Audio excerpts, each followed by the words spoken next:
Esto es una producción de Mindalia Televisión y Mindalia Radio, audiovisuales sin ánimo de lucro, de Mindalia.com, para aportar conocimiento y crear conciencia. Mindalia.com, la primera red social de ayuda altruista a través del pensamiento.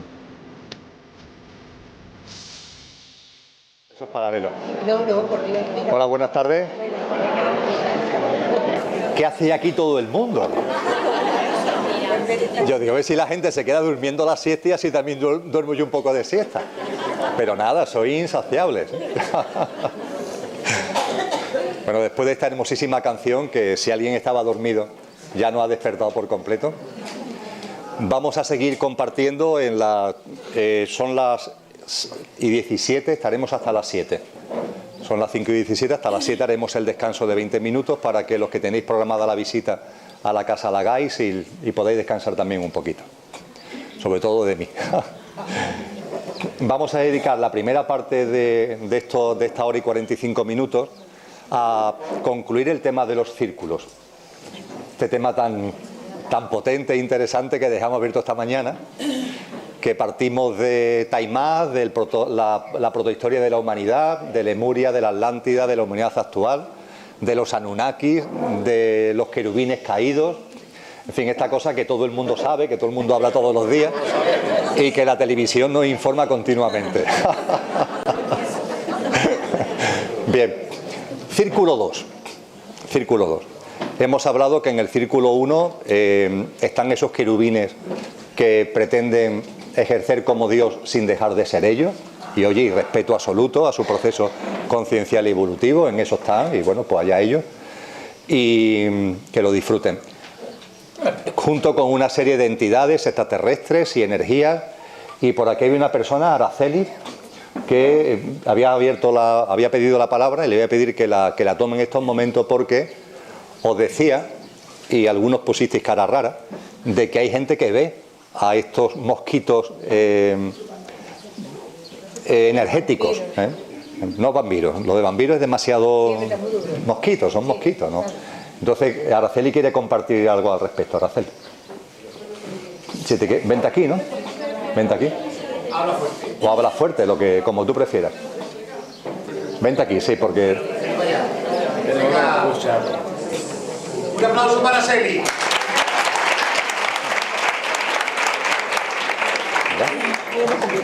Bueno, tú déjate llevar.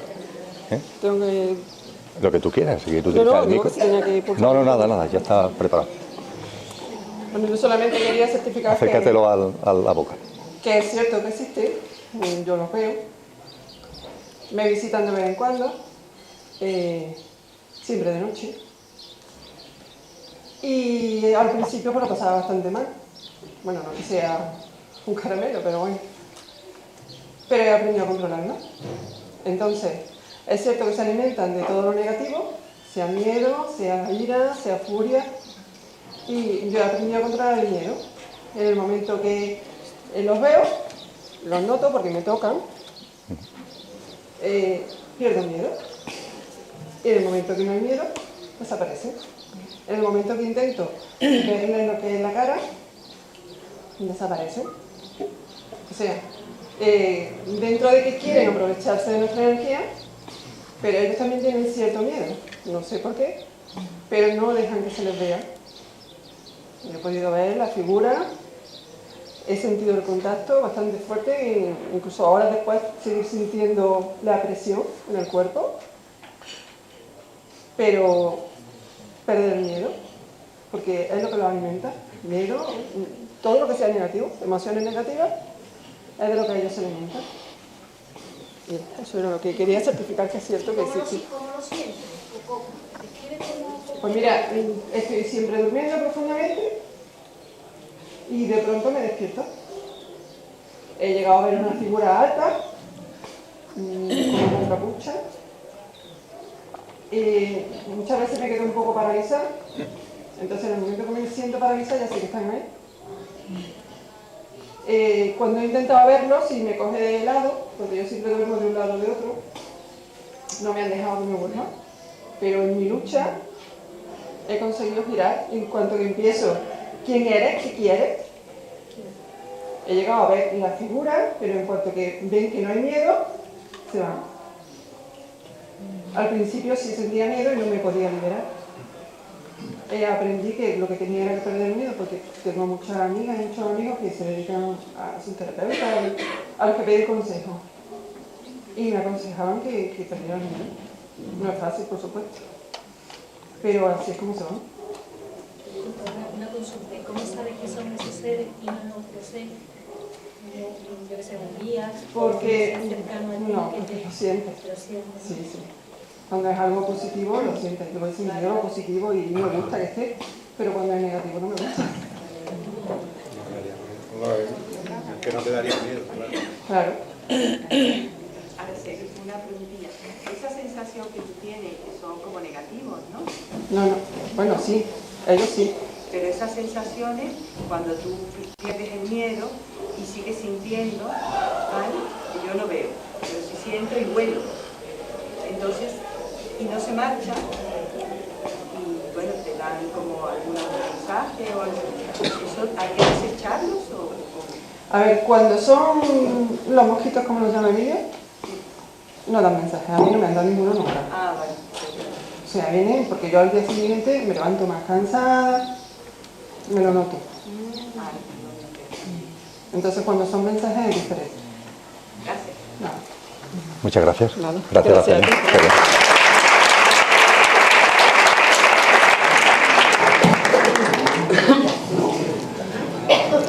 bien. Le di las gracias a Araceli porque las personas que tienen este tipo de experiencias, la verdad es que dudan en compartirlas.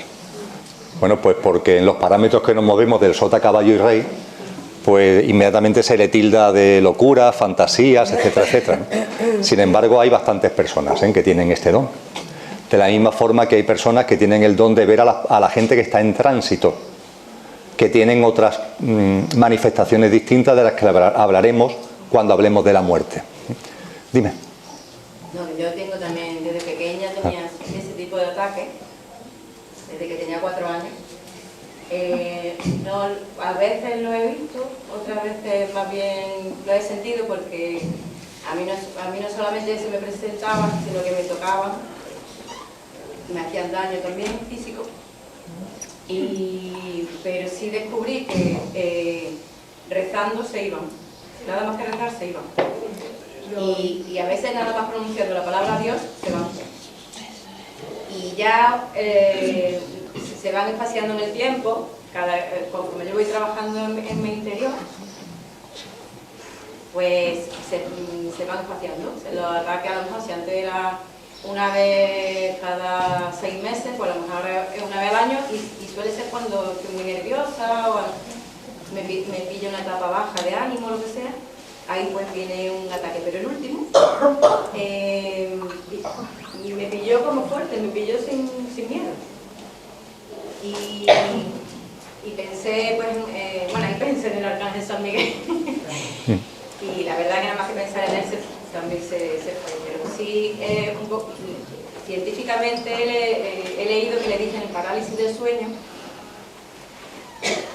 Y incluso me parece que tiene un cuadro donde se ve reflejado una chica durmiendo y encima un pequeño, como parece un pequeño demonio sentado encima de ella.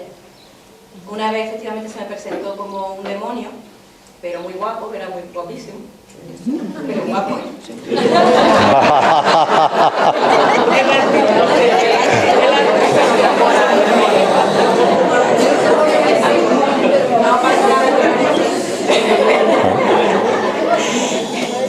Pero bueno, era una época que me dio por rezar, ¿no? Y me dice, sí, tú reza. Dice que te espera una que te va a esperar. Y bueno, yo me lo tomé de esto de sueño, tonto, pero la verdad que después me vino murió mi hermano al poco tiempo y me vino la racha que me quedé sin trabajo. Pero yo no la achaqué tanto al aviso del demonio, sino es una cosa que seguramente tendría que pasar en mi vida, pero que él estaba aprovechando, creo yo, para meterme miedo, para que lo cometiera. Sí, pues muchas gracias por compartirlo. Hay personas que lo ven y que lo que han compartido conmigo es que en la película Ghost aparecen unas figuras oscuras en el proceso de tránsito. la película Ghost, está conocida. Muy conocida. Y hay gente que los perciben, que dice, mira Emilio, de lo que yo he visto se parecen, lo único que te puedo comentar es que se parecen a esto. Y como elemento curioso, comparto con vosotros lo siguiente. Hay gente que a estas entidades, a estos mosquitos energéticos, le llaman egores. Egores. Y en la tradición de la humanidad se le ha llamado a veces daimon, que es un término griego que significa literalmente diablo. Pero realmente no es el diablo, es otra cosa, es como diablillos, por decirlo de alguna forma, ¿no? Y hay algo de lo que se habla muy poco, y es que en la historia del pensamiento y la filosofía humana hay un factotum que se llama Sócrates. Sócrates es una persona admirada y reconocida por su obra y por su pensamiento. Bien, si os metéis en la biografía de Sócrates, cualquier enciclopedia que profundice un poquito, os cuenta que todo en él es maravilloso, salvo que tuvo una especie de esquizofrenia extraña, porque hablaba que tenía un confidente que era un daimon, un diablo, con el que hizo amistad. Y que buena parte de lo que él refleja en sus obras es debido a sus conversaciones con el daimon. Entonces es bastante curioso de que alguien que en la historia de la humanidad se le considera una persona lógica, filosófica, etcétera, etcétera, todo es maravilloso y todo encaja, pero cuando se hace referencia a esta parte de su vivencia que él comparte acerca de que vivía y compartía con un daimon, ahí ya es la parte oscura, entre comillas, donde los libros de historia y la enciclopedia lo despachan con que tenía un poquito de esquizofrenia. En fin, lo cierto es que es un testimonio importante el de Sócrates acerca de este tipo de entidades. En cualquier caso, este tipo de entidades constituyen con el diablo, con los diablos, con Satanás a la cabeza, constituyen el círculo 1. Del círculo 1 depende un círculo 2. El círculo 2 es verdad que está en contacto con algunas otras entidades alienígenas, pero su núcleo son seres humanos. En el círculo 2 sí hay seres humanos. Y son seres humanos que, dicho en lenguaje religioso, se han postrado ante Satanás. Es decir, se han postrado ante el círculo primero. Le han reconocido todo el poder al círculo primero a cambio de cosas. Y diréis, esto es muy raro. Bien, yo no sé para vosotros lo que representan los evangelios cristianos. Para cada uno representará lo que le dé la gana, faltaría más. Pero en los evangelios cristianos se narran muchas cosas. Y hay mucha gente, entre comillas, cristiana, católica, que hace suyo los evangelios. Pero curiosamente hay parte de los evangelios como si borraran, como si no existieran. Y bueno, si tú le das credibilidad a los evangelios, se lo da o no se lo da. Lo que no vale decir esto sí, pero esto no, y esto ya veremos. O es o no es. En los evangelios, tanto en Mateos como en Lucas 4, por ejemplo, hay un pasaje que conocéis de referencia con toda seguridad, y es lo que se despacha con las tentaciones que tuvo Jesús cuando se fue de retiro al desierto. Esas tentaciones, por decirlo de algún modo, son dignas de repasar, porque hablan de Jesús, hablan de que él se fue al desierto a retirarse, a meditar. Era antes de comenzar el proceso que después le llevó a todo lo que conocemos de su vida pública, y él tiene un tiempo de retiro, un tiempo de reencuentro consigo mismo. Y en la fase final de ese encuentro narran los evangelios, fundamentalmente Lucas y Mateos, que se le presenta el diablo. Al principio se le llama así, se le presenta el diablo. Y el diablo, entre las cosas que hace 3 cosas, las denominadas 3 tentaciones, pero hay una de ellas la que yo saco a colación. Se dice literalmente, tanto en Lucas como en Mateo, que el diablo lo llevó. Lo llevó. Es decir, es una fuerza, es una energía vital que tiene la fuerza suficiente como para que te lleve. Es verdad que no se dice en los evangelios que Jesús se resistiera, no puso resistencia, pero lo lleva encima del templo de Jerusalén, lo lleva arriba de una montaña, lo lleva. Y además de llevarlo, dice literalmente, y le mostró en un instante. La creencia en el tiempo es una creencia. El diablo a Jesús le muestra en un instante, dicen los evangelios, dice Lucas, en un instante, y yo lo remarco porque es espectacular, todos los reinos de este mundo. En aquella época, claro, todos los reinos de este mundo. Es decir, esa fuerza, esa energía, esa forma de vida con esa fuerza y esa energía, lo lleva, lo mueve, lo traslada. Y además tiene la capacidad como para mostrarle en un instante, es decir, sin tiempo, todos los reinos de este mundo. Y lo que le dice es que todo ese poder y toda esa autoridad se la ofrece. ¿Se la ofrece a cambio de qué? A cambio de que se ponga a su servicio. En el Evangelio de Mateo se dice a cambio de que te postres ante mí. De que te postres ante mí. Ríndeme pleitesía y a cambio de eso yo te doy todos los reinos de este mundo. Jesús le dice que no. No está interesado en la gloria y la autoridad, Evangelio de Lucas, de la gloria y la autoridad que le ofrece Satanás. Ahí sí se le menciona ya por su nombre. Y bueno, ahí termina el episodio de Jesús con el diablo. Pero Satanás, el diablo, le ofrece toda la gloria y el poder de los reinos de este mundo. Y le dice literalmente, y te lo ofrezco porque puedo ofrecértelo. Él se considera a sí mismo, y los que están en ese círculo, que son los amos de este mundo. De hecho, el propio Jesús, en otro pasaje evangélico, lo llama el príncipe de este mundo. Y San Pablo, en una de sus cartas, lo llama el Dios de este mundo. Porque él y ellos se consideran a sí mismos los dioses a los que este mundo tiene que postrarse. Pues bien, a los seres humanos y a las familias que se han postrado, esas familias y esos seres humanos constituyen el círculo segundo. Esos seres humanos que se han postrado, además de estar bajo la dependencia del círculo primero, tienen conexiones con otras fuerzas y energías vitales. Y tienen conexiones también con seres extraterrestres. Todo el tema de abducciones, los grises, formas de vida alienígena, que no son los que están en contacto con el primero, están en contacto con el segundo. Y tienen hecho un pacto de colaboración con el segundo. Tanto el círculo 1 como el círculo 2 se caracterizan por el anonimato. Anonimato absoluto.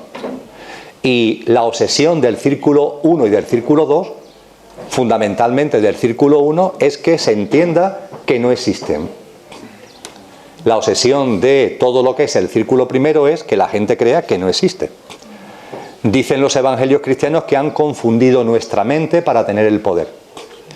Y entonces la gente coloquialmente, cuando se le habla del diablo, yo el primero hasta hace no mucho tiempo pensaba que era una especie de fruto de la imaginación o como mucho una metáfora de los estados concienciales más egoicos que puede haber en el desarrollo humano. Pero lo entendía como una metáfora. Ahora lo que comparto con vosotras y con vosotros, pero que cada uno lógicamente lo que resuene en el corazón, faltaría más, es que no se trata de una metáfora, que es real y que están aquí. Y que desde el círculo 1 tienen un círculo 2 que está a su servicio, que está compuesto por seres humanos. Y esos seres humanos también están en el anonimato más completo.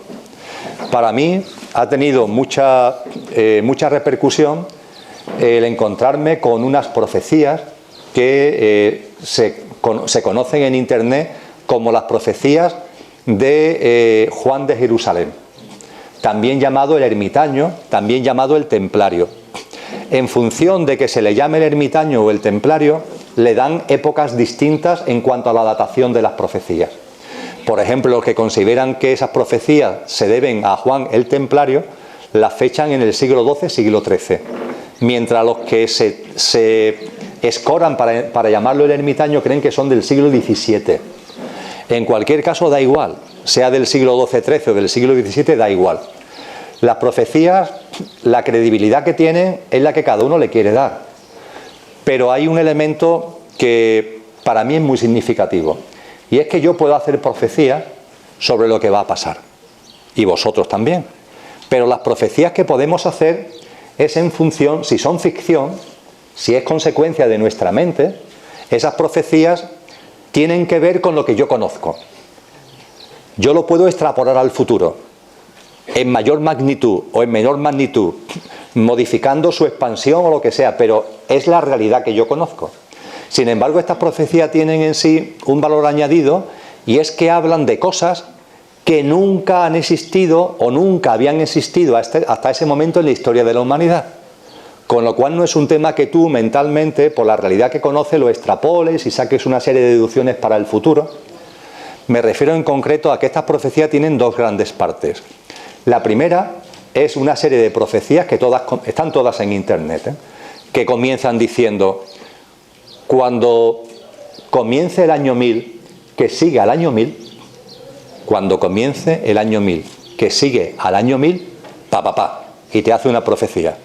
La siguiente, cuando comience el año 1000, que sigue el año 1000, ¡pum!, y te hace otra profecía. Y así sucesivamente. Después tiene una segunda parte en donde viene a decir, traducido a nuestro idioma, viene a decir: cuando estemos plenamente en el año 1000, que sigue el año 1000, no cuando comience, sino cuando estemos plenamente en el año 1000, que sigue al año 1000, La siguiente profecía, cuando estemos plenamente en el año 1000, que sigue el año 1000, otra profecía. Por tanto, las dos partes tienen como elemento diferenciador el arranque de la profecía. Cuando comience el año 1000, que siga el año 1000, cuando estemos plenamente dentro del año 1000, que siga el año 1000. Bien, de la primera parte, cuando comience, son siempre profecías que describen un estado caótico. Y las que hablan de cuando estemos plenamente en el año 1000, que siga el año 1000, son de paz y de armonía. De paz y de armonía. Es como si en la traslación temporal de una situación de conflicto enorme, pasáramos a una situación de paz y de amor. En la primera parte, en la de que cuando comience el año 1000, que sigue el año 1000, en una de las profecías, se dice textualmente: gobernarán el mundo, mandarán el mundo aquellos que carecen de fe. Vivirán en el anonimato, en sus castillos escondidos, en los bosques escondidos. Y podrán y mandarán sobre todo y sobre todos. Todos serán sus esclavos, aunque algunos se consideren libres e incluso caballeros. Todos los círculos que dependen del círculo primero son esclavos del círculo primero. Algunos, por su poder, pueden pensar que son caballeros, pero realmente están sometidos. En el círculo segundo está ese núcleo humano, que es el que, además del intento del círculo primero de parecer que no existe, el círculo segundo, que lo componen seres humanos, su obsesión es vivir en el anonimato. Son personas físicas y familias que viven en el más absoluto anonimato. No quieren fama, no quieren salir en las revistas, no le interesa la televisión, porque tienen lo que le interesa, que es el poder. Y el mantenimiento de su poder se debe precisamente al anonimato más completo. Cualquier nombre que os llegue, cualquier referencia a familia, no pertenecen al círculo segundo. Nadie que os llegue como nombre, no sé qué, si los Rockefeller, que si los no sé qué, que no, ninguno de ellos pertenecen al círculo segundo. Si Jesús de Nazaret se hubiera postrado ante el diablo, pertenecería al círculo segundo, pero no se postró. No le interesaba lo que le ofrecía, no le interesaba ese poder y esa gloria, porque en su estado de conciencia no tenía ningún interés en eso. Pero ha habido seres humanos en la historia de la humanidad que sí tienen ese interés, que eso les llama la atención y se han postrado ante él y constituyen y configuran el círculo segundo. Para garantizar el anonimato, el círculo tercero, que depende del segundo, es muy importante tener en cuenta que cada círculo solamente conoce parcialmente de los círculos que están arriba al inmediatamente superior. O sea, el 4 conoce parcialmente algo del 3, el 5 conoce parcialmente algo del 4, pero ninguno tiene conocimiento de todo lo que es esta estructura jerárquica de círculos. El círculo tercero, para garantizar el anonimato, está constituido por sociedades secretas. No por personas físicas, sino por sociedades secretas. Son sociedades secretas que están implantadas en el ámbito planetario, funcionan a escala planetaria. Y lo que se hace desde el círculo segundo es atraer a esas sociedades a personas que por su perfil y por su posición social y por su perfil egoico consideran ellos que pueden ser proclives a ponerse a su servicio. Y se le atrae a estas sociedades secretas. Estas sociedades tienen muchos nombres, pero sobre ellas realmente no conocemos nada. Lo que sí sabemos es que en ellas lo que se hace es aleccionar a los que se acercan a ellas para que consideren a la humanidad como un rebaño estúpido que solo merece estar sometido. Los seres humanos somos gilipollas y realmente no valemos nada, y ellos son los que valen, y lo que tienen que hacer es dominarnos, someternos y ponernos a su servicio. Y se le alecciona en esas sociedades con una serie de ritos, una serie de códigos, pero en el aleccionamiento profundo está el convencimiento de que la humanidad es solamente un rebaño dócil, inconsciente y estúpido, que tiene que estar sometido y dirigido por ellos. Cuando tú estás, los que acceden a esas sociedades, en función de su predisposición a llevar esto a cabo, se le asignan puestos de poder en los otros círculos. Y a partir de ahí hablaríamos del círculo cuarto, del círculo quinto, del círculo sexto, que es lo que conocemos normalmente como élite. Las élites que conocemos de este mundo, los nombres, los apellidos que podáis tener en la cabeza, pertenecen a círculos que están por debajo del tercero. El cuarto, el quinto, el sexto, todas las jerarquías, todas las élites y subélites económicas, empresariales, culturales, religiosas, militares, financieras, sociales, entendiendo como sociales, por ejemplo, los dirigentes de las federaciones de los deportes más afamados. Todo eso, en el ámbito académico, todos esos son élites y subélites que están repartidos por los distintos círculos.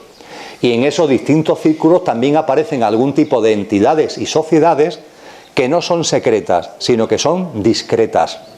Por ejemplo, el Club Bilderberg no pertenece al círculo 3. El círculo 3 son sociedades secretas. El Club Bilderberg no es una sociedad secreta porque sabemos que existe.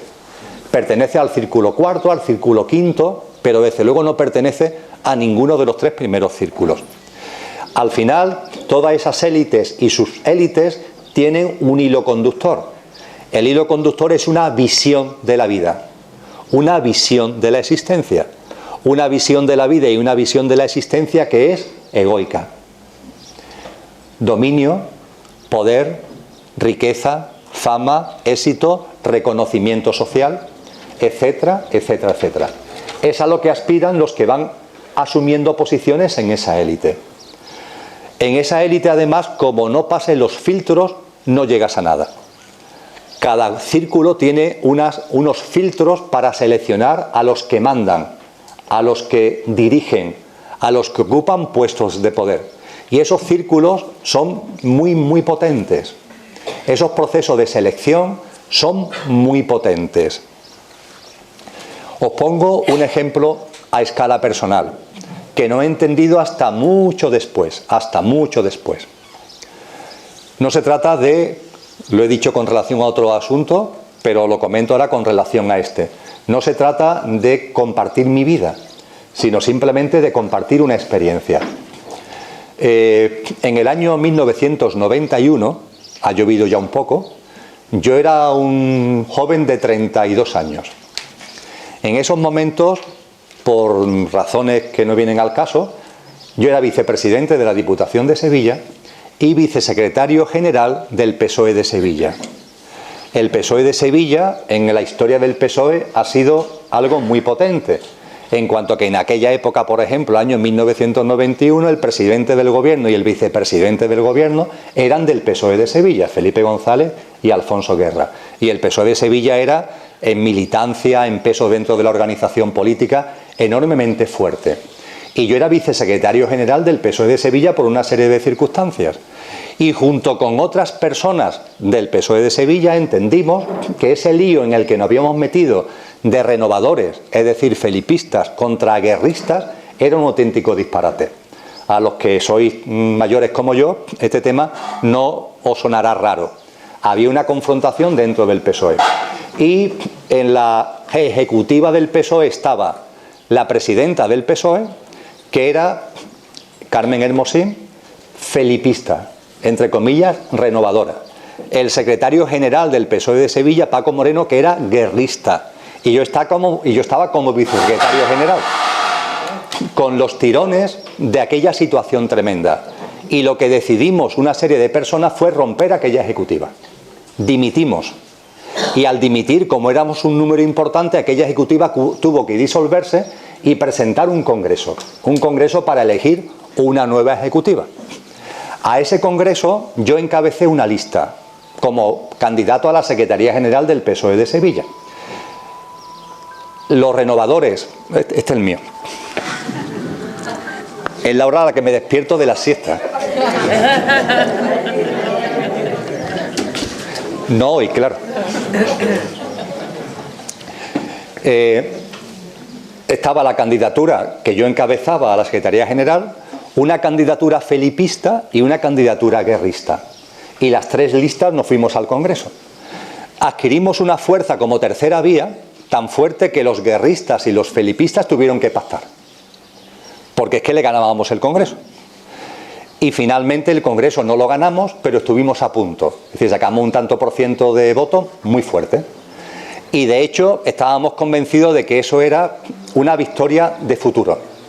Bien, en ese contexto, en la turbulencia política, yo estuve en programas nacionales, en programas de radio, en programas de televisión de carácter nacional, porque aquello había tenido mucho impacto. Y hay un momento concreto, no tengo ningún problema en compartirlo abiertamente, en donde el entonces cónsul en Sevilla de Norteamérica, de la embajada norteamericana, cónsul, me plantea que si tengo algún problema en tener una reunión con una persona de la embajada norteamericana. Yo le digo que no tengo ningún problema. La cita fue en el Hotel Alfonso XIII, que es el hotel de más lujo de Sevilla y que es un hotel bastante discreto. Yo daba por hecho de que el encuentro iba a ser en la cafetería del Hotel Alfonso XIII. Mira por dónde el encuentro no fue en la cafetería, sino que cuando llego allí, que me está esperando el cónsul, me dice que la persona que viene de la embajada me está esperando en su habitación. Yo la verdad que no tenía miedo a que me metiera mano. Y fui a su habitación, que era una magnífica habitación, donde no solamente había dormitorios, sino donde había una sala previa. Y bueno, y allí tuvimos el encuentro. Y lo que me encuentro allí es una persona muy elegantemente vestida, de muy buen hablar, con un dominio del castellano bastante potente, y lo que empieza es a interesarse por cómo yo veo la política, cómo veo la situación en España, cómo veo la situación del Partido Socialista. Pero la conversación hay un momento que se va escorando y empieza ya a plantearme que mis pretensiones cuáles son, qué son las cosas que yo deseo, que ellos que observan mucho la evolución de la política española consideran que las personas jóvenes que estamos descollando merecemos apoyo y que están dispuestos a apoyarme y que dentro de esos apoyos pueden, por ejemplo, facilitarme temas de formación que me vendrían muy bien, que me invitan a ir a Estados Unidos a realizar máster en determinadas universidades, contar con el apoyo del gobierno americano porque consideran que la democracia en España es muy importante que se asiente y que para eso personas jóvenes que de verdad, Y hay algo en mi interior, que me dice, ojo, aquí hay gato encerrado, aquí pasa algo. Es decir, aquí me están ofreciendo algo realmente para cogerme. Y en el momento en el que yo diga sí, ya voy a estar pillado para siempre. Ya no voy a ser libre. Ya voy a estar coartado. Y sí, efectivamente, es muy posible que me apoyen, no lo dudo en absoluto. Es muy posible que me impulsen dentro del Partido Socialista a tomar puestos de responsabilidad, pero eso va en contra de mi libertad. Y bueno, la verdad es que aquello no terminó en nada concreto, ya hablaremos, fue lo último que le dije, pero yo salí de allí con la sensación de que de alguna forma tenía que romper aquello. La única manera que se me ocurrió fue hacerlo público. Digo, bueno, si lo hago público, esto salta, porque esto está dentro de la discreción, casi del secretismo. Tengo que hacerlo público. Y una buena amiga, que en aquellos momentos era redactora jefe de ABC de Sevilla, Inmaculada Navarrete, hablo con ella, digo, mira Inma, me ha pasado esto. Y esto yo quiero que lo contéis de alguna manera. Me dice, "Mire, Emilio, pero contar esto es complicado. Porque claro, yo cómo voy a contar que una persona de la embajada americana se reúne contigo a solas en un hotel de Alfonso XIII y lo que hace es ofrecerte cosas con el objeto de comprarte y tenerte ya... Esto es complicado de contar. Es más, no sé si en mi periódico me lo permitiría. Pero ella en aquellos momentos tenía una doble página en las páginas centrales del ABC de los domingos, donde además de información política debajo, en las tiras de abajo, había unos sueltos muy breves, donde ahí se permitía meter cosas así más o menos raras, por decirlo de alguna forma. Y me hizo el favor de publicar una columnita muy pequeña que tenía como título "Who is Emily?". ¿Quién es Emilio? Entonces lo que contaba es que había llegado a fuentes del periódico la información de que una persona de la embajada americana, ante el éxito de la candidatura, se estaba preguntando quién es Emilio Carrillo, y que como consecuencia de eso se había producido un encuentro en un hotel de Sevilla, Era muy cortito. Bueno, lo sorprendente para mí es que cuando eso sale, desde el consulado o desde la embajada de los Estados Unidos, nadie me dice nada. Nadie me dice nada. No tengo ninguna llamada del cónsul que me diga, pero esto cómo ha salido a luz pública. Lo curiosísimo fue que personas que estaban conmigo en el contexto de la candidatura, y algunas eran personas muy importantes del PSOE a nivel nacional, de ahí sí recibí llamadas. Emilio, ¿qué has hecho? ¿Esto cómo ha podido salir a la luz pública? ¿Qué es lo que ha pasado aquí? Bien, yo no es que sea un lumbrera, pero vamos a ver, si a mí me llama la embajada americana, el cónsul, y tengo una reunión secreta con alguien de la embajada americana, ¿cómo diantres tú sabes que yo me he reunido con ellos y que por qué yo divulgo esto? Claro, conclusión obvia, ellos ya habían pasado por ese proceso. Ellos ya habían pasado por ese proceso. Y ellos sabían perfectamente que yo era uno más en la lista a la hora de ofrecerme lo que a ellos ya le habían ofrecido en su momento. Y ellos son los que me dicen, pero tú eres tonto, ¿esto cómo puede salir a la luz pública? Es decir, me llaman para regañarme porque no había seguido en definitiva lo que ellos habían seguido, pero a su vez son tan tontos como para... Es que era obvio que lo que me estaban diciendo es que ellos estaban en el lío, porque si no, ¿cómo se van a enterar de algo que ellos no tienen por qué tener ningún tipo de conocimiento si no es por ellos, por los americanos? Esto es una idiotez lo que acabo de comentar, pero es simplemente una manifestación en pequeña escala de cómo funciona esto. Y es así como se nutren las élites. Y ya está. En la medida en la que tú te vayas prestando, ¿por qué? Porque te interese el éxito, la fama, el poder, la riqueza, yo qué sé. Que oye, que yo lo comprendo, que en los estados de conciencia de cada cual, yo lo comprendo absolutamente. Que haya gente que le guste mandar, que haya gente que le guste ser ministro, que haya gente que le guste... Yo lo entiendo y no hay ningún elemento de crítica hacia ellos. Ahora, lo cierto es que en la medida en la que tú participas en eso, te vas metiendo en un entramado de élites y subélites que todos tienen finalmente un mismo núcleo de acción, que es un estado de conciencia egocéntrico y que finalmente conlleva el dominio, el control y la manipulación del resto de los seres humanos. Y es maravilloso porque de esta manipulación nos estamos dando cuenta y nos vamos a dar más cuenta. Yo compartía con vosotros ayer por la tarde que los instrumentos fundamentales de la manipulación son el miedo y la inseguridad, el convencimiento de que este mundo es un desastre y de que lo que estamos aquí es para aprender lo que tengamos que aprender y para comportarnos adecuadamente, para ascender, a ver si de una vez nos vamos de aquí, porque es a lo que a ellos les interesa. A ellos no les interesa lo que dice San Juan de la Cruz, que el más perfecto grado de perfección a que en esta vida se puede llegar es la transformación en Dios, ¿no? Porque ellos no quieren que nos transformemos en lo que somos. Ellos no quieren que recordemos lo que somos, porque en la medida en que lo recordemos, se ha acabado. Y no se ha acabado porque nos vayamos a levantar en armas, sino porque nos habremos dado cuenta de que su dominio es falso, de que su poder es el que nosotros le queremos entregar. Simplemente, los poderosos no son poderosos, tienen el poder que nosotros le ponemos en sus manos. En el momento en el que nos damos cuenta de la manipulación que tenemos y de las muchas manifestaciones, no tenemos ni mucho menos que entrar en grandes cábalas mentales. Es simplemente dejar de vivir como ellos quieren que vivamos y vivir conforme nuestro corazón nos indica. Creo que no es nada complicado, ¿no? Ellos que quieren consumismo, Bueno, pues es que a mí no me interesa ni el consumo ni el consumismo. Ellos que quieren que creamos que necesitamos muchas cosas y que las cosas que necesitamos las necesitamos mucho. Bueno, pues lo que mi corazón me dice es que yo no necesito muchas cosas. No digo que no necesite nada, pero como decía Francisco de Asís, necesito poco. Y lo poco que necesito, lo necesito poco. Ellos que los que quieren que necesitemos mucho y lo mucho que necesitemos, lo necesitemos mucho. Pues yo de verdad no me peleo con ellos. Es más, insisto, los comprendo en su proceso conciencial y evolutivo. Y siento amor, siento compasión, porque tiene que ser tremendo. Esa ansia de dominio, de poder, de control, ese ansia de ser Dios sin cesar de ser yo. Eso tiene que ser terrorífico en el día a día. Y siento mucha compasión por toda la élite, por todo su círculo, y no digamos ya por el círculo 2 y por el círculo 1. Pero una cosa es que los ame, y otra cosa es que los respete, y otra cosa es que les siga el juego. Desconecto. Ellos desde el punto de vista de la economía, ¿cómo nos han pillado? A través del juego del dinero y de la deuda. ¿O es que no nos damos cuenta que la deuda es el instrumento que ellos utilizan para tenernos pillado? En la medida en que tú tienes una hipoteca, en la medida que tú tienes un crédito, en la medida que tú tienes un préstamo, te tienen pillado, porque ya has adquirido unos compromisos y unas obligaciones que, aunque tu vida te lleva a vivir de una forma distinta, tú ya no tienes margen de maniobra.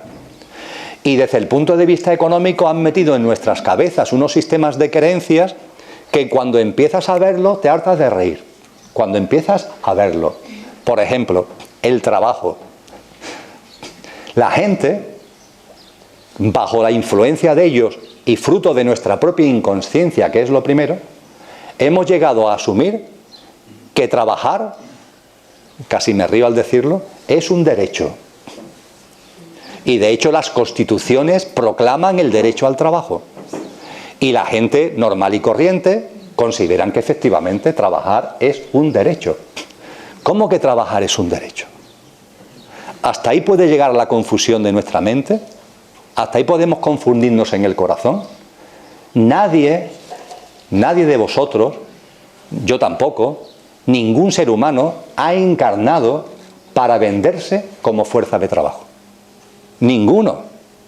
Nadie ha encarnado para venderse como fuerza laboral y productiva. Nadie. Eso es un disparate. La creación, el cosmos y este planeta es abundancia. Abundancia completa. Hay para todos. Y de hecho, todo es perfecto. Tenemos nuestros dones y talentos. Y es perfectamente plausible, factible, una economía basada en que cada uno comparte con los demás, pone en práctica y comparte con los demás sus dones y talentos. El que tiene dones y talentos para la ciencia, los pone en práctica y los practica. Y los comparte. El que tiene dones para la cocina, los pone en práctica y lo comparte. Quien tiene dones para visualizar las leyes del universo, lo pone en práctica y lo comparte. Quien tiene don y talento para cantar, lo pone en práctica y lo comparte. Que tienen don y talento para formar equipo, para motivar a gente, lo pone en práctica y lo comparte. Quien tiene don y talento para contar chistes, lo pone en práctica y lo comparte. Y ya está. Y todos compartimos nuestros dones y talentos. Y no ponemos que esto es mejor, que esto es peor, que el que se elabora leyes de astrofísica es mucho más importante que el que canta, o que si el que canta es más importante que el que cuenta chistes. No. Cada ser humano tiene sus dones y su talento. Y lo ponemos en práctica y lo compartimos. Y ya está.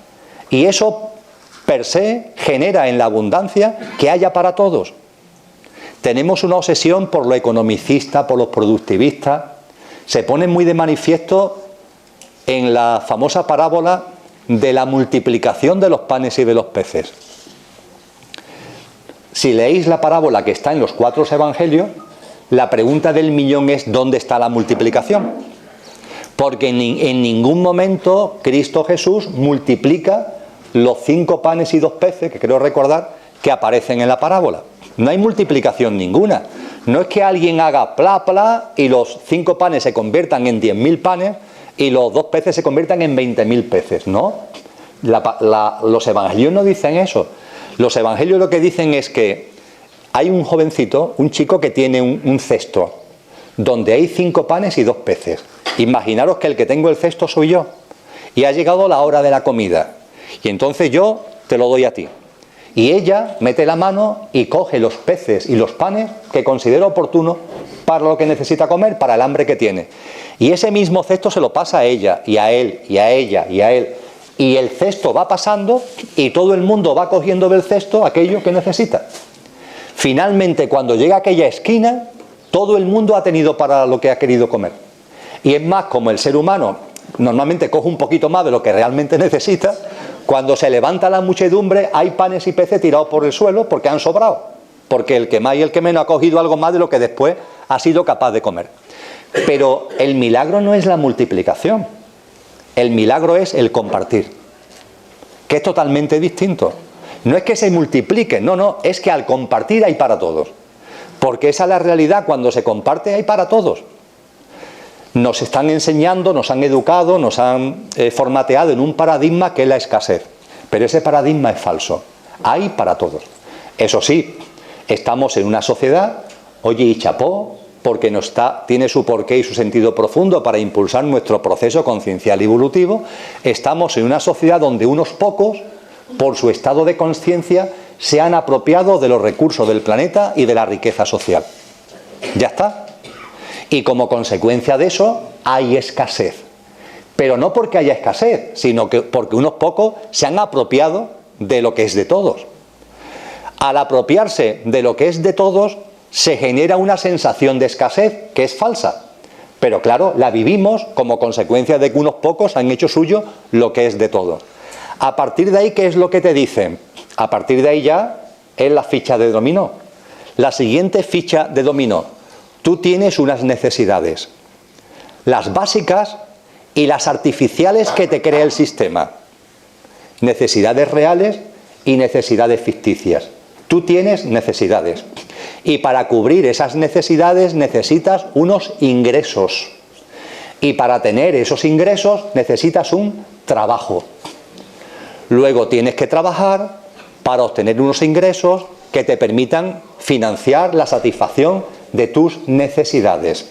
Y a partir de ahí la gente dice, pues hay que trabajar porque es la forma de tener los ingresos para cubrir las necesidades vitales, las reales y las artificiales, y no hay otro procedimiento.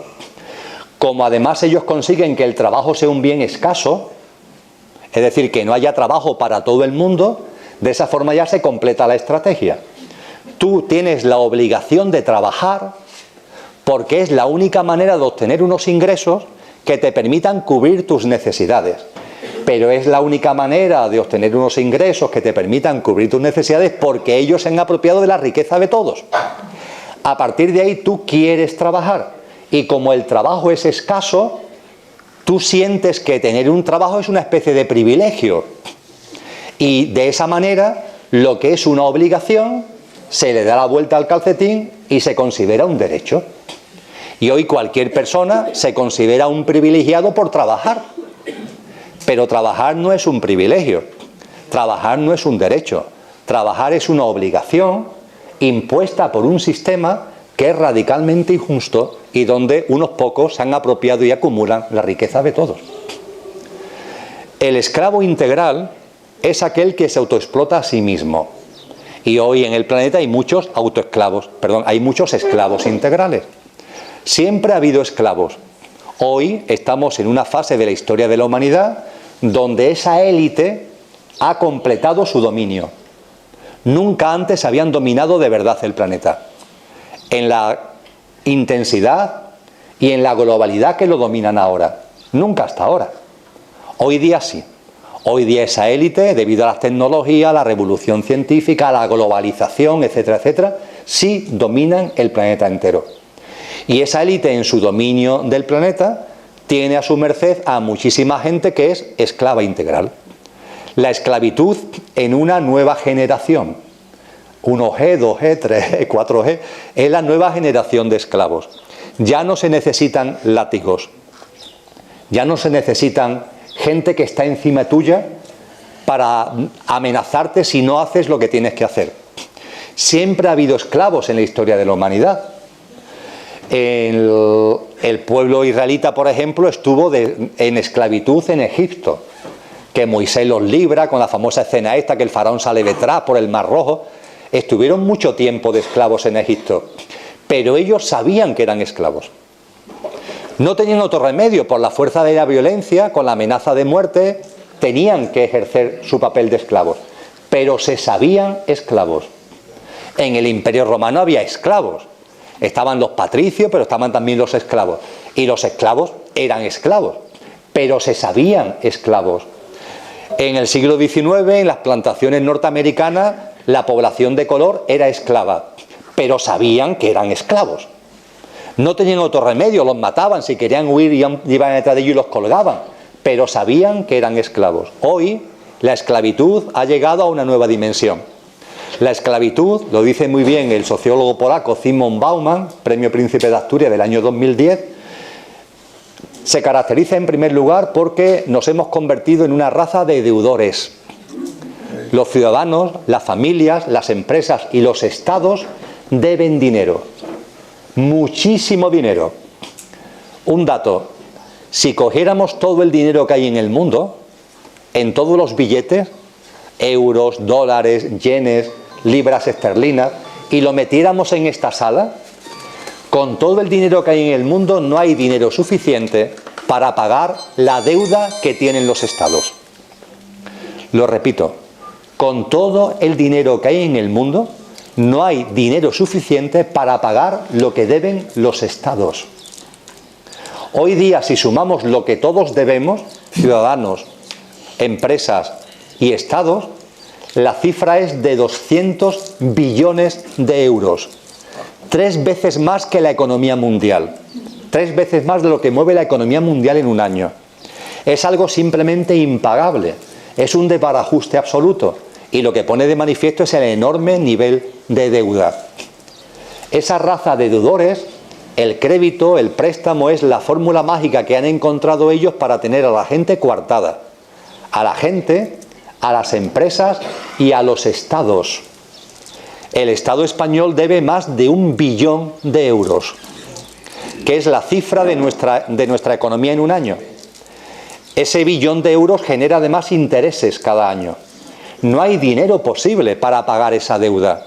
Y a partir de ahí los que te dan el crédito te tienen pillado, porque todo depende de que te quieran refinanciar o no refinanciar y de que te apliquen un tipo de interés u otro. Que te portas como ellos quieren, baja la prima de riesgo, que es un término que cuando lo estudiábamos en la Facultad de Economía nos parecía rarísimo, y ahora el de la esquina de allí sabe lo que es una prima de riesgo. Que te comportas adecuadamente, bajan la prima de riesgo. Es decir, al tipo de interés base le aplican un incremento ligerito. Pero como tú quieras llevar a cabo políticas, acciones que no son las que ellos pretenden ni quieren, te elevan la prima de riesgo. Es decir, que tú ese billón de euros lo puedes pagar al 2% o al 6%. Depende de la prima de riesgo que ellos te impongan. Y cuando hacemos números, aquí el que más y el que menos tiene o hemos tenido hipoteca, sabemos que no es lo mismo que te apliquen un 2% a que te apliquen un 6%. La cifra de pago cambia radicalmente. Hoy el gobierno español tiene dificultades para pagar los intereses que genera la deuda. No ya el principal, pero no solamente el español, sino todos. Nos hemos convertido en una raza de esclavos a través de la deuda, la raza de deudores a la que hace referencia Zygmunt Bauman. Y esa raza de deudores está compuesta de esclavos integrales, personas que se autoexplotan voluntariamente a sí mismas. La primera característica es el trabajo. Y con esto no quiero decir que no se trabaje, que cada cual haga lo que le dé la realísima gana. Pero yendo por partes, ¿qué es trabajar? Trabajar es realizar una actividad laboral, tener una ocupación ajena a tus dones y talentos. Esa es la definición estricta de trabajo. Si entre vosotros y vosotras hay personas que su ocupación, que su actividad, entre comillas, laboral, tiene que ver con sus dones y su talento, eso no es un trabajo. Eso es otra cosa. No es un trabajo. Un trabajo es lo que hace la inmensa mayoría de la gente. Llevar a cabo una actividad laboral que no tiene que ver con tus capacidades, tus cualidades, tus dones, tus talentos innatos. Y eso te aliena. Y eso te origina esfuerzo. Se habla de la jornada laboral. ¿No habéis dado cuenta que eso de la jornada laboral, 35 o 40 horas, eso es una pantomima? Si el quid de la cuestión no es 35 o 40 horas, sino darte cuenta que la jornada laboral no termina cuando termina la jornada laboral. Los fines de semana. ¿Para qué sirven los fines de semana? Para descansar. Pero con el objetivo de que el lunes siga otra vez en el trabajo. Es que si no, nos descuajeringharíamos. Es decir, nos romperíamos. El sistema da un descanso, pero simplemente para que puedas seguir trabajando. Al menos te dan, cada vez menos, pero te dan un día por lo menos para que, yo qué sé, para que descanses, para que mínimamente recuperes energía para que el lunes vuelva otra vez a tu actividad laboral. Es que incluso las vacaciones forman parte de la actividad laboral, porque tienen que ver con el descanso que tú necesitas para seguir trabajando. Si la gente computa la actividad laboral por la hora que entras y la hora que sales, pero es que eso no es así. No digo ya los desplazamientos, que en las grandes ciudades los desplazamientos son en tiempo tremendos, pero es que incluso lo que tú llamas tiempo libre no es tal. Es simplemente el tiempo que te da el sistema para que puedas seguir trabajando, y por tanto ese tiempo libre no es tiempo libre, forma parte del propio proceso de la actividad laboral. Insisto, recordando que trabajar es llevar a cabo una actividad laboral ajena a tus dones y tus talentos.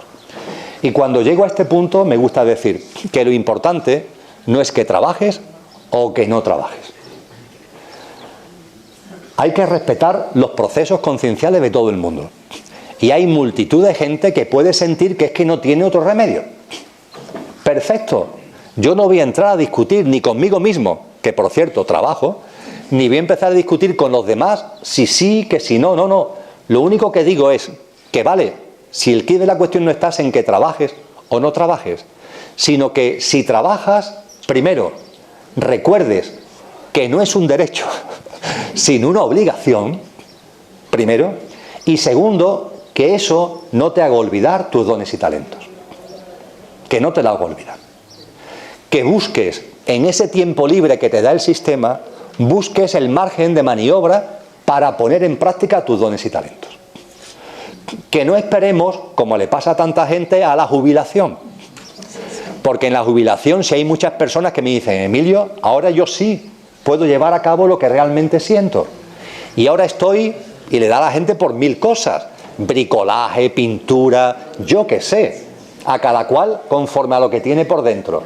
Pero claro, hay que esperar a que el sistema, entre comillas, te libere, porque ya eres casi un desecho para el sistema. Esa no es la realidad. La realidad es que una persona mayor está en el punto maravilloso de la vida.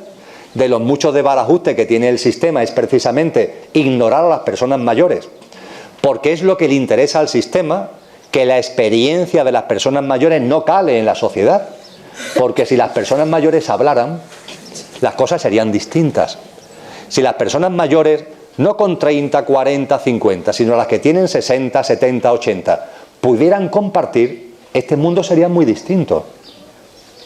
No digo en todos los casos, no digo en todas las personas mayores, pero hay muchas que a esas edades ya han visto muchas cosas y lo han comprendido.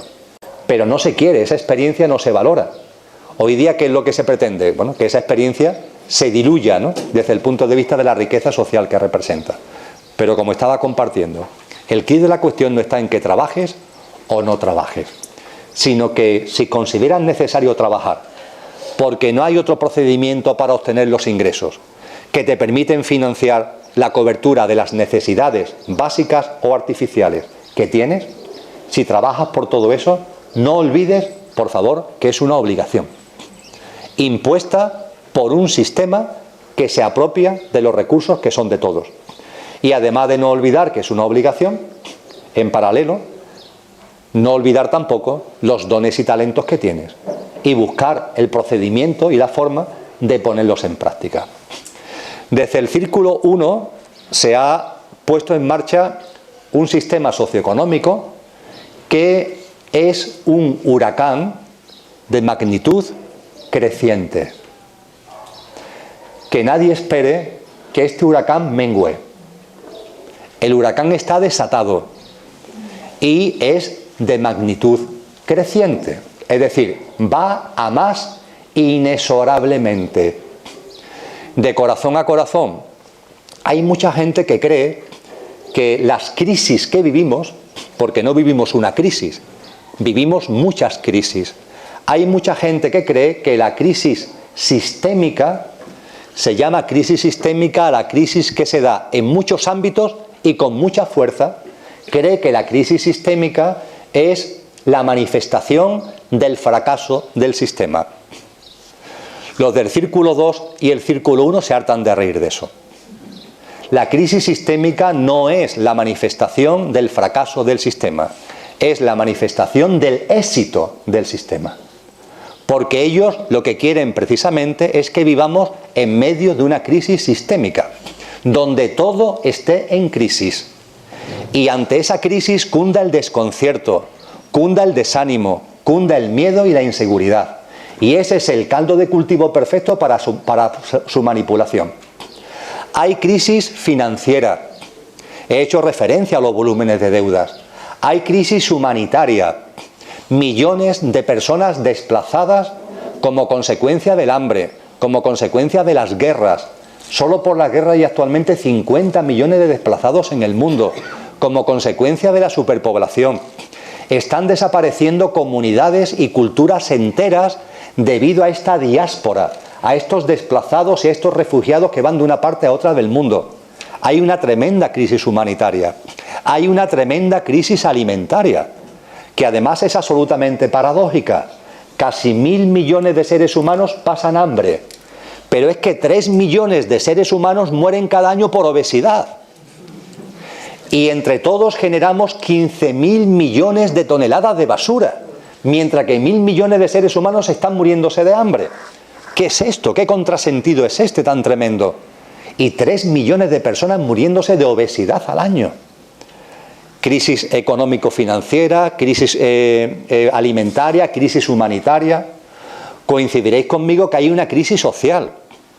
Está todo lo que son los parámetros sociales, están en crisis. Está en crisis la familia, las relaciones de pareja. Esto que comentaba anteriormente de que las personas con experiencia son expulsadas del sistema.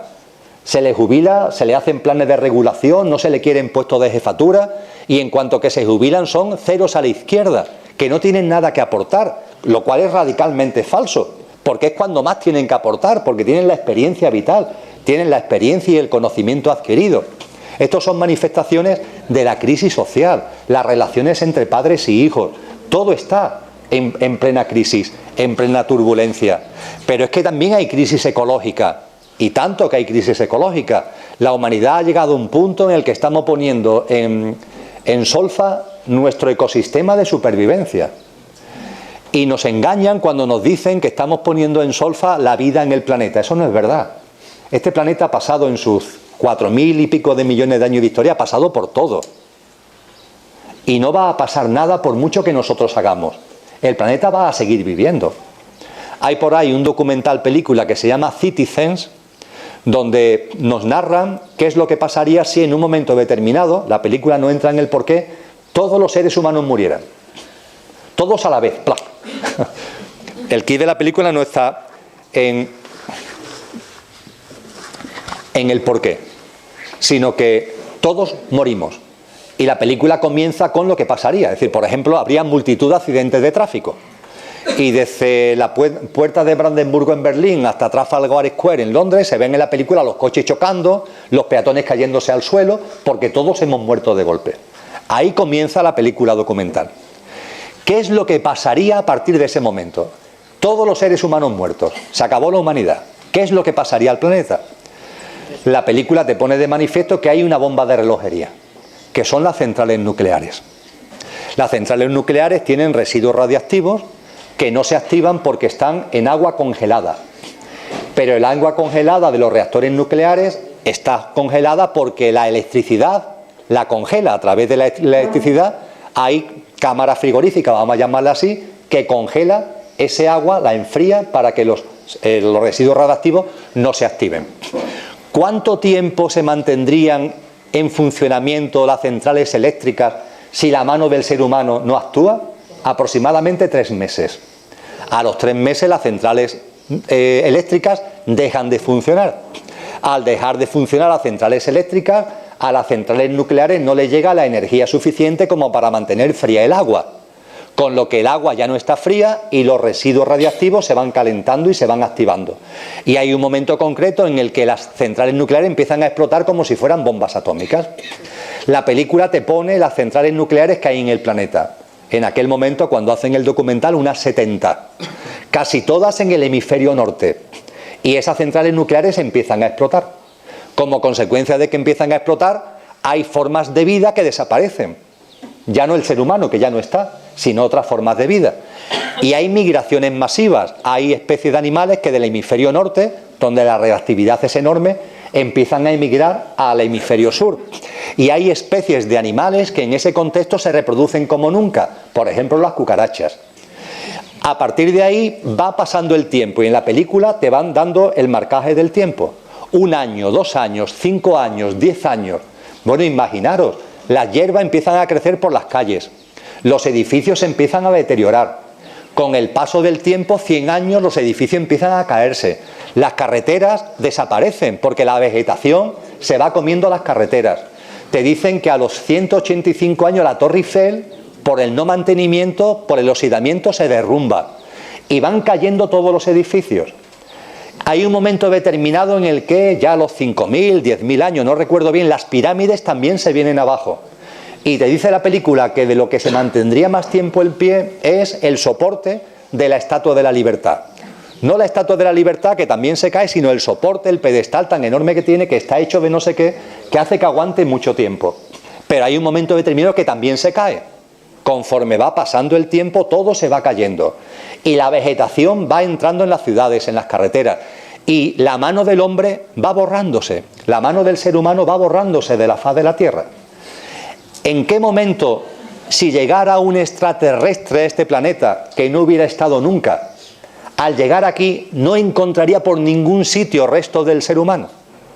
Porque todo estaría ya comido por la naturaleza, porque se habría caído, porque la naturaleza se habría puesto sobre ello. Imaginaros aquí un platillo volante llega y ya no hay rastro de la humanidad.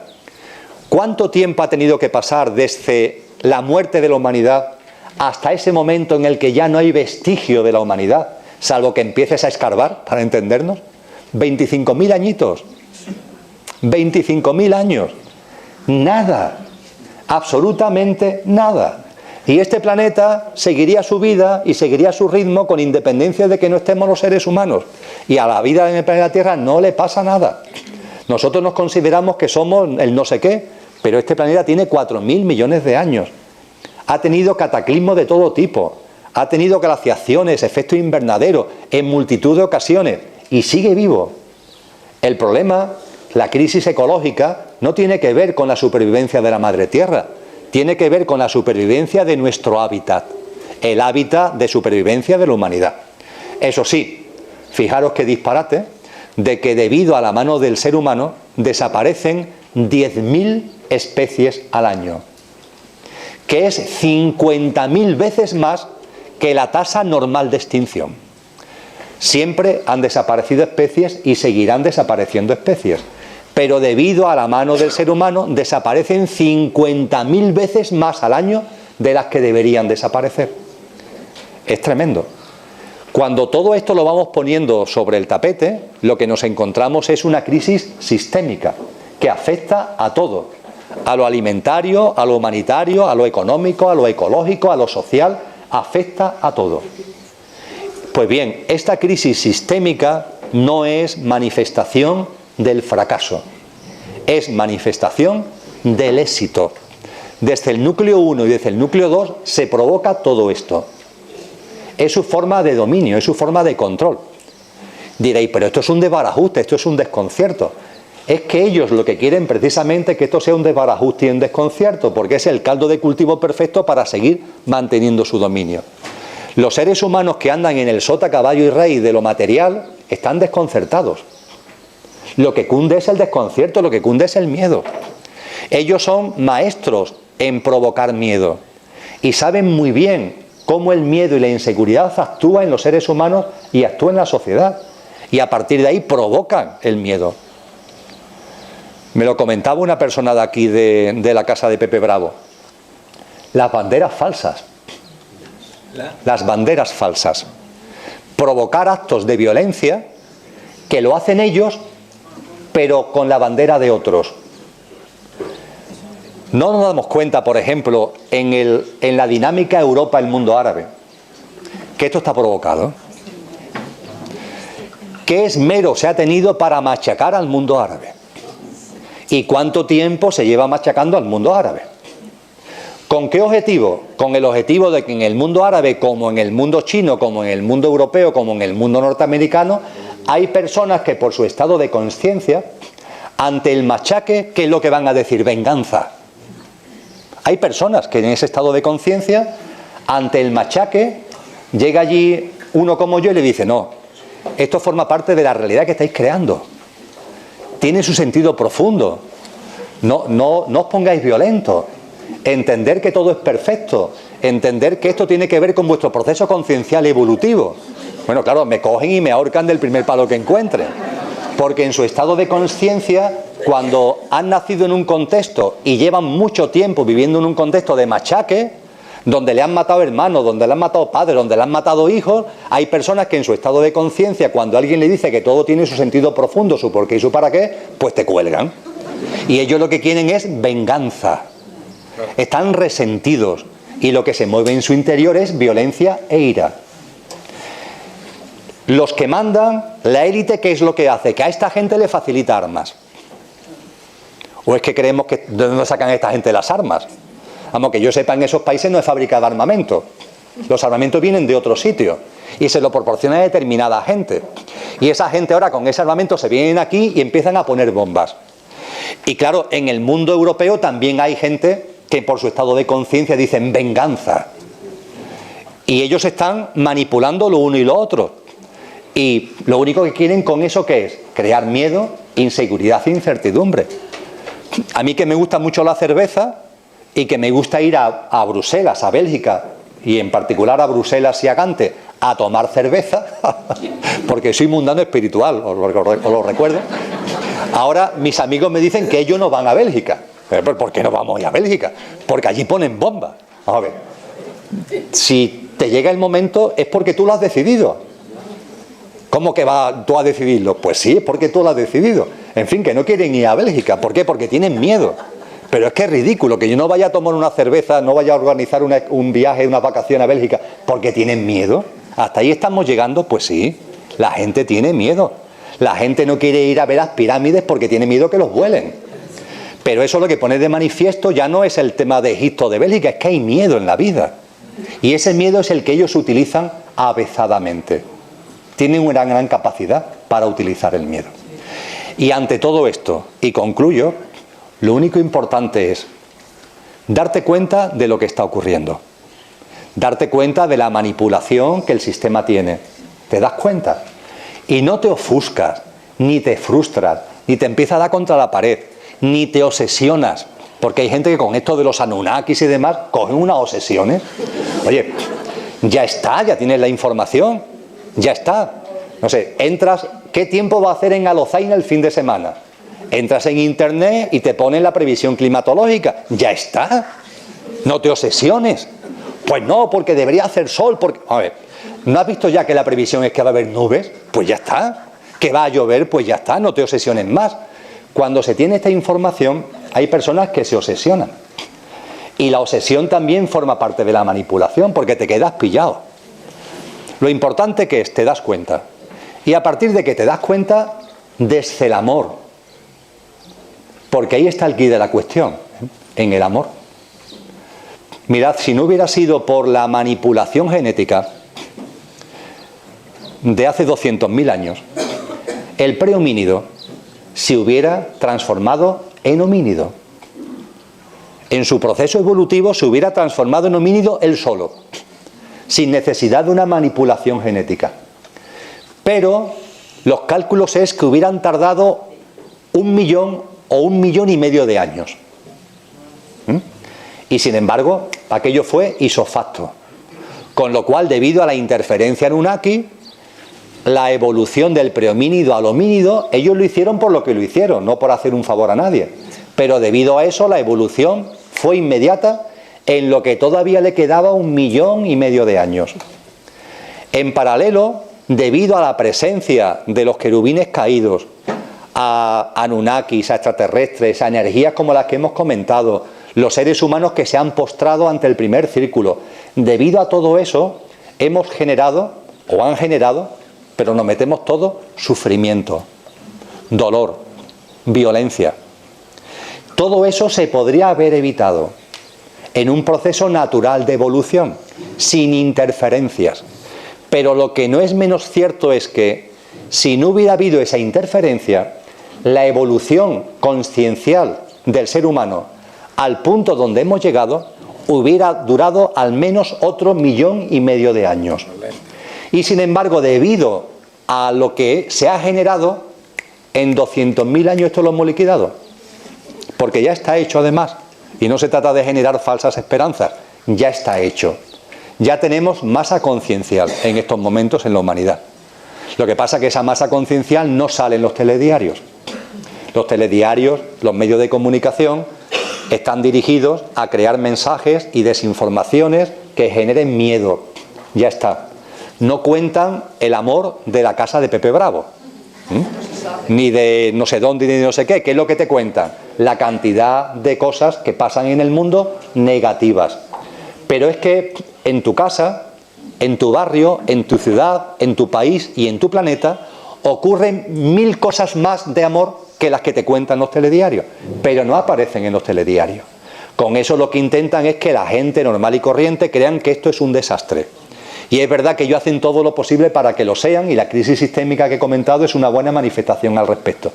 Pero en paralelo, la humanidad ha evolucionado en conciencia.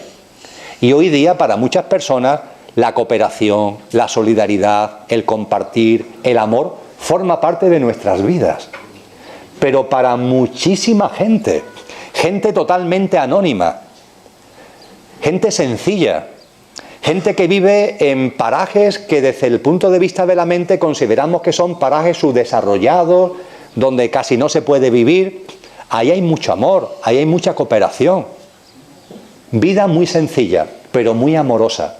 Y esa es la realidad de la humanidad. En 200.000 años hemos evolucionado en conciencia tremendamente debido a la presión. Y lo que estamos llegando a un momento que está anunciado por todas las corrientes espirituales es el momento que yo llamo el salto de la rana. Conocéis el experimento, ¿no? El experimento es muy sencillo. Una rana en un recipiente de agua, si la ponemos en una olla, ahí en la cocina, y le damos a la temperatura, pero que vaya calentándose poco a poco, poco a poco, poco a poco, la rana muere hervida. ¿No se da cuenta? Como el agua se va calentando poco a poco, poco a poco, poco a poco, poco a poco, finalmente la rana muere hervida. Sin embargo, si tenemos el recipiente muy caliente y echamos la rana de golpe, la rana salta. Por instinto de conservación, cae en el agua y ¡pum!, salta, porque le da repelús el agua tan caliente. Y si en lugar de ir subiendo la temperatura poco a poco, la subimos de golpe, la rana salta. El problema está cuando la temperatura se va subiendo poco a poco, poco a poco, poco a poco, que entonces la rana termina hervida. Bien, la élite, el círculo primero y el círculo segundo, están calentando el agua. Y no pueden evitar calentarla mucho, porque es para ellos la sed de dominio, de poder, de acumulación, es insaciable. No tienen la estrategia suficiente para ir calentándola poco a poco, poco a poco, poco a poco, sino que la están calentando mucho. Un huracán de magnitud creciente. Y debido a eso, gracias a eso, aunque ellos no es lo que pretenden, gracias a eso, cada vez más seres humanos, como si fuéramos ranas, ¡plac!, empezamos a saltar. Esto no va conmigo, esto no va conmigo, esto no va conmigo. Yo no sigo aquí, yo no sigo aquí, yo no sigo aquí. Porque la temperatura está subiendo tanto que lo que estamos haciendo es saltar. ¿Qué significa saltar? Siguiendo con el símil del huracán. Sabéis que los huracanes tienen un centro. Los tifones tienen un centro. Yo esto lo descubrí con un capitán de un navío mercante que me decía: Emilio, si yo estoy cercano a una costa y me avisan que en alta mar se ha generado un tsunami, ¿yo qué hago con mi barco?